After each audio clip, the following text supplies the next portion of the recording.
छाया हुआ है TET exam, तो उसकी तैयारी के लिए एक कॉमन टाइप का क्वेश्चन लेके आए।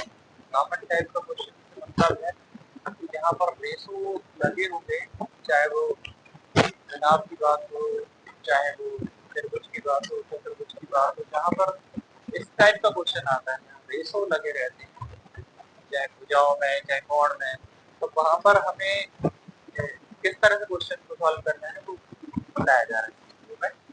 तो देखिए कि सबसे पहले तो हमें मानना पड़ेगा, माना कि जैसे कि इस क्वेश्चन में दिया है कि एक नाव का आयतन 48,000 सेंटीमीटर है तथा उसकी भुजाओं का अनुपात 1:2:3। तो हम सबसे पहले मान लेंगे कि घनाव की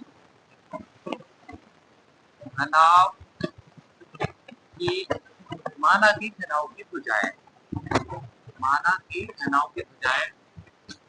मान लें x सेंटीमीटर, 2x सेंटीमीटर और 3x है।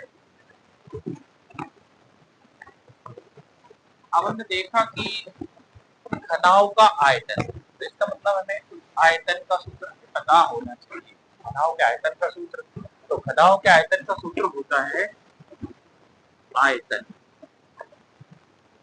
घनाव का आयतन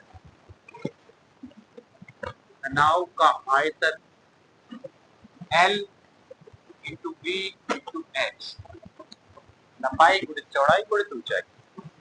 यहाँ पर हमने लंबाई, यहाँ पर यदि हम लंबाई 3x, चौड़ाई 2x और ऊंचाई x ले लें, यहाँ दी है, तो और घनाव का आयतन जो है हमें दिया गया है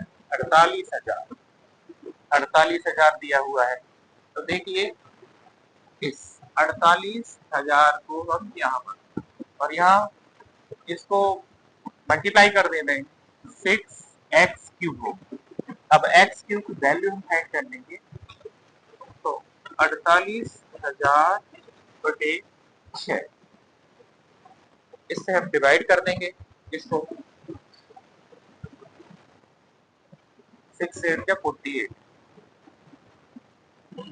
तो x, अब जब x की वैल्यू निकालेंगे तो इसका क्यूब रूट निकालेंगे, 8,000 का हम क्यूब रूट फाइंड कर लेंगे। 8,000 का क्यूब रूट,